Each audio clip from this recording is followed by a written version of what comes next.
Get ready as Fighters Inc. presents 5 rounds in the FightMad Zone with the biggest names from the world of combat sports. Hosted by Joe Long. This is the FightMad Podcast. Ladies and gentlemen, welcome back to the FightMad Podcast, hosted by myself, Joe Long, as we celebrate our 25th year in the combat sports industry. Well, this week, people, I've got a corker. I've got the one UFC Hall of Famer, widely regarded as one of the best and most influenced MMA martial artists of all time. We're going to go back to UFC number 1, people. My good friend. One, what I know you've wanted on, Mr. Royce Gracie. Royce, welcome to the FightMad Podcast. Thank you, Joe. We go back a long way. We first met probably maybe around about 20 years ago now, and you worked with us heavily on the Senny show in the early days when we done the first European Gracie Championships, and we've developed a lovely relationship ever since, doing many seminars in the UK over the years and many events together. So it's beautiful to have you on. What you been up to? Man, I've been traveling the world, having fun, living life. I just got back I went to Hawaii for Bellator and teaching, and then from Hawaii I went straight to Atlanta, Georgia. From Atlanta, Georgia, straight to Okinawa, Japan, teach the special forces over there. I went to Atlanta, Georgia because my son is graduating from infantry school. Now he's doing the Army Ranger school. Great. I know you've done a lot of work with the special services and the Army over the years. And before we went on the air, you was talking about you wherever you are in the world now, your cops was wanting to talk to you about BJJ. It's quite close to your heart, right, Royce?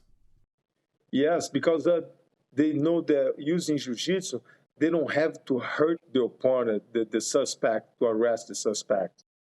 Most definitely. Well, as I said, thank you for coming on. We've got 5 rounds of FightMad questions. Same questions for every guest. You ready to go into round 1? Let's do it. Seconds out. Round 1.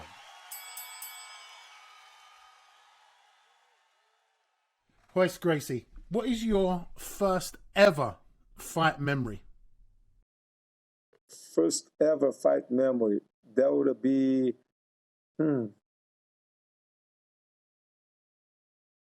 back at back in the garage days, already with Horion, when I moved to America. Students coming in, trying to test themselves out, not one specifically, but students when I was about 17 when I moved to America, and students coming in and not students, but students who bring friends that want to try out and test it out.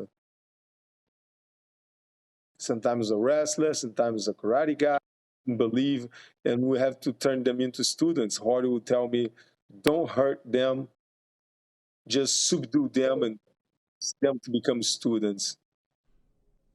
Right. So, and when you say that they'd come to test it out, obviously you had a number of individuals, well documented, what would come through the door to try to question the art, really, of BJJ and try to take it to the streets, if you like.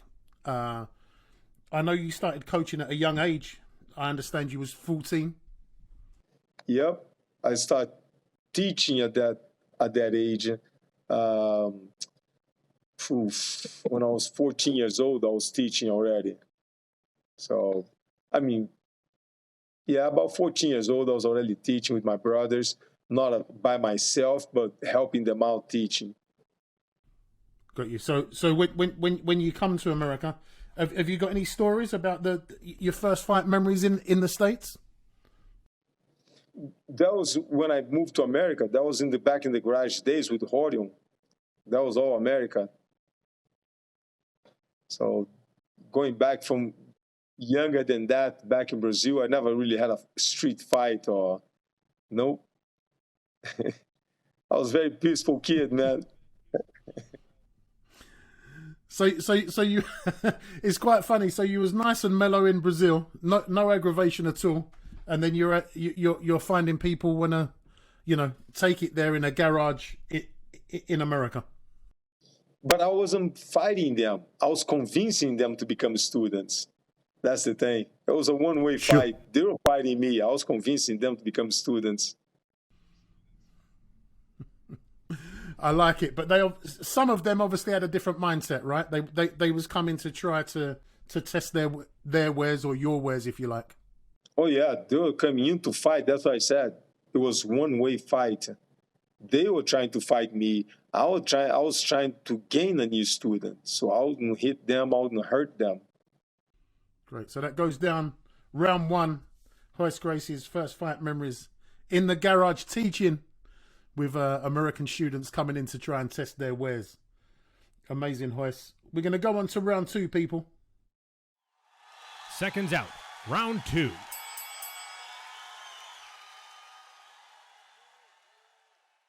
Royce, obviously it's well documented. Your father was your instructor with your many brothers. Who is your all-time favorite fighter or martial artist of all time? Do I have to pick only one? Well, I can see you're torn right now. Looking at you, I think we can give you a couple. Well, first name comes off my head. The first one would be my father. I never had a chance to watch him fight, but I heard the stories, and he will come to the top because he was a smaller opponent, a smaller person, and proving the efficiency of Gracie Jiu-Jitsu against bigger, younger, stronger opponents. Great. I thought I had a feeling that he'd be there, but with all respect, if we take your father to the side. But don't take me wrong. I'm a big fan of Mike Tyson when he was fighting, man. I'm a big fan of John Jones, Anderson Silva, George St. Pierre. There's a lot of fighters that I like to watch fighting. Great. So if we was to put them all in the mix, who would come out number one for you and why? I would say my father. Has to be, right? Stop time, put him against all those guys with no time limit, no weight division. I'll put them under my father. Quite comfortable in saying that with no hesitation at all. Nope. No hesitation. I love it, and I love the love, and I love the confidence. Well, that short and sweet and to the point, people. Round two. Obviously, Royce Gracie's father, Hélio Gracie, comes out number one. What did I shouldn't have expected no different, right? We're going on to round three. Seconds out. Round three.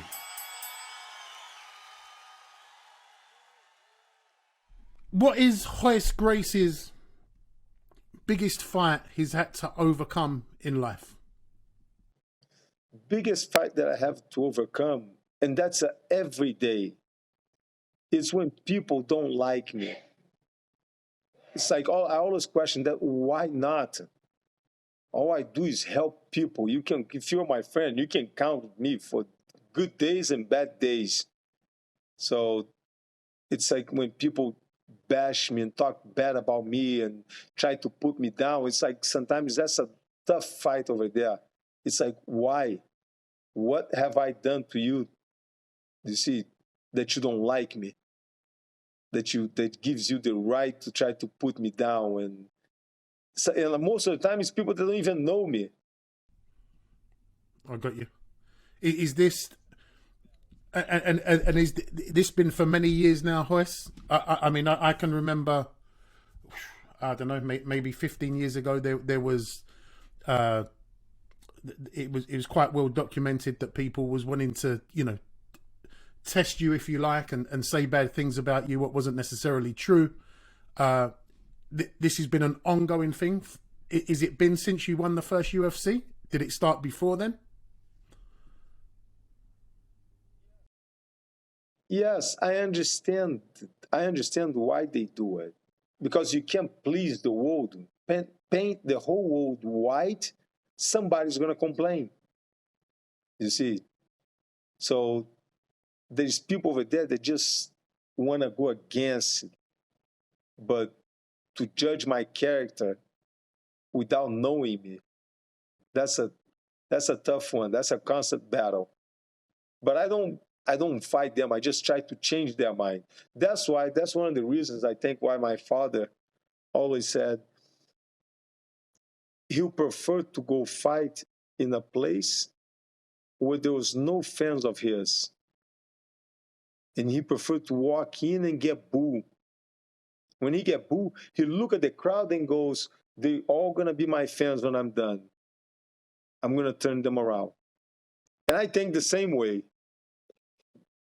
When I walk in, I want to turn the ones that are against me, I want to turn them to become my fans. Got it. Great answer. And I would imagine that at some points that gets quite a lot over the years when it, it's a constant battle. Obviously, you're a Hall of Famer. You're so well respected in the community, but yet it still happens. I mean, I sometimes look at sports personalities' social media, and they'll put up a post about their family, and then there's people saying, putting them down for no reason at all. And I would imagine with social media, it's actually got harder for you. Oh, yes. Because people can reach each other across the world without knowing them. That's the worst part. People jump into conclusions and judgment without knowing me, without knowing you.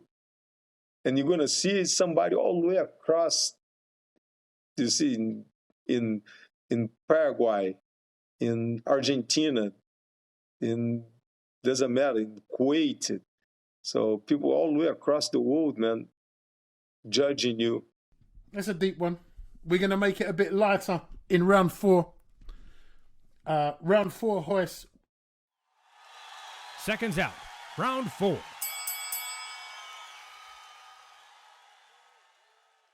Your biggest music inspiration and why?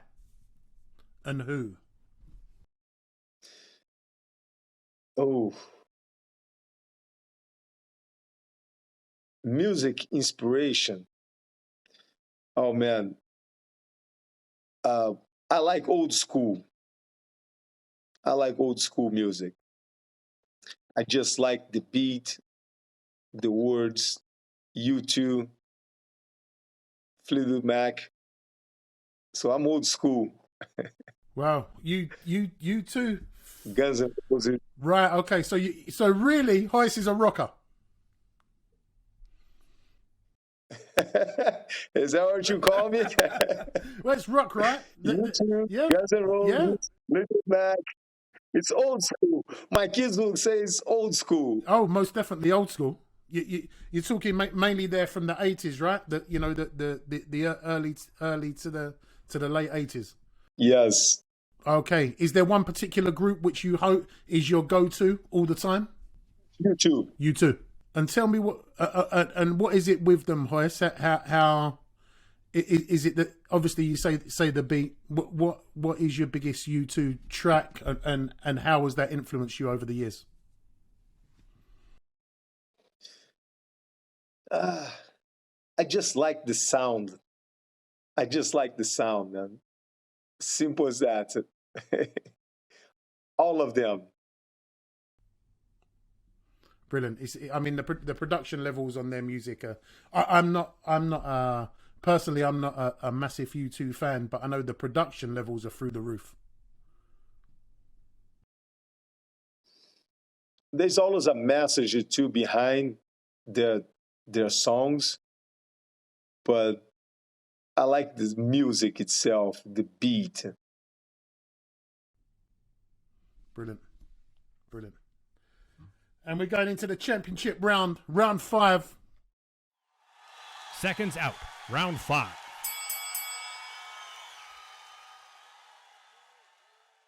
If you was to create your dream team for life, Wes, your dream corner team, I need 3 people's names and why they would be in your corner team for life. Okay. Is this to be on my corner or guys that will take to a fight with me?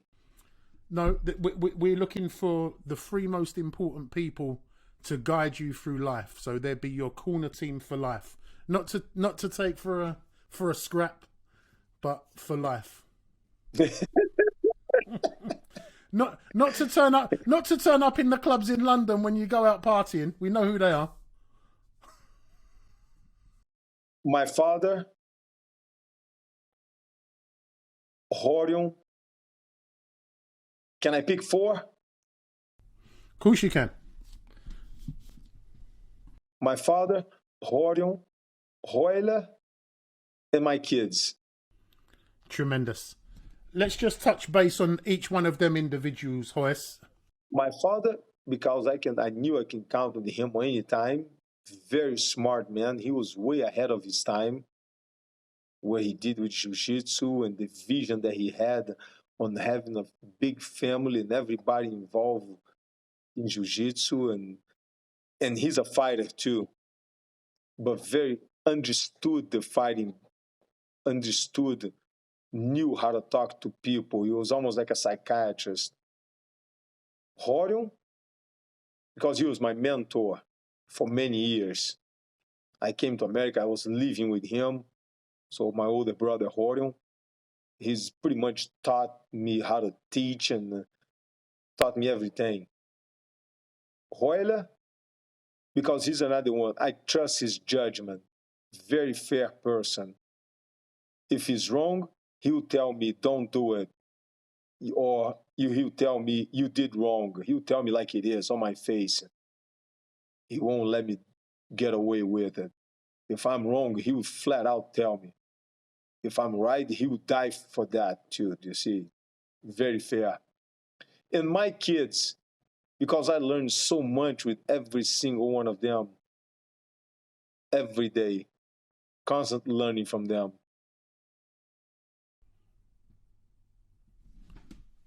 Amazing answer, and it shows the obviously the family values for you and the honesty and the realness which is in your DNA. And I must say, from myself working with you over the years, I expect nothing else, because you've always been straightforward, honest, and real. And I try to be politically correct sometimes. We still laugh, right? We still have fun, but it's for all those haters out there, that is about as real as it does get.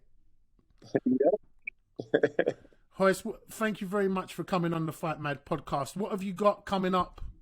Where are you going to be in the world? I know you're going to be in the UK in July. Yeah, but I'm leaving 2 days. I'm leaving to Kuwait, Dubai, Israel, and then I come home for a few days and off again. But in July, I'll be all over England for, I think it's like 10 days. I'll be all over England. And then I'm going to Portugal for a couple of days to teach, also teaching every day in a different city, different country. Then I'm going to Italy, and then from Italy to Algeria. And then I'll come back home for a couple of days and off again. I travel about 7 months, almost 8 months of the year. So when people ask me, where do you live? I say, I live in an airplane and hotels. Great. Well, we look forward to seeing you on the 14th of July at UFC Gym in Nottingham. That's an exclusive for the FightMad podcast. If you don't know, check out UFC Gym Knots. There'll be some more information on Royce at UFC Gym Nottingham. Royce, it's been a pleasure to have you on. And I look forward to seeing you in July at UFC gym. Thank you. See you in July, sir. Ladies and gentlemen, that's Royce Gracie, UFC Hall of Famer. Don't know what to say on that one. Been working with him for many years, and an absolute pleasure to have him on the FightMad podcast. If you haven't already, hit that subscribe button. We're available on all good podcast platforms and YouTube, and also give us a follow on all social media at Fighters Inc. It's the FightMad Podcast.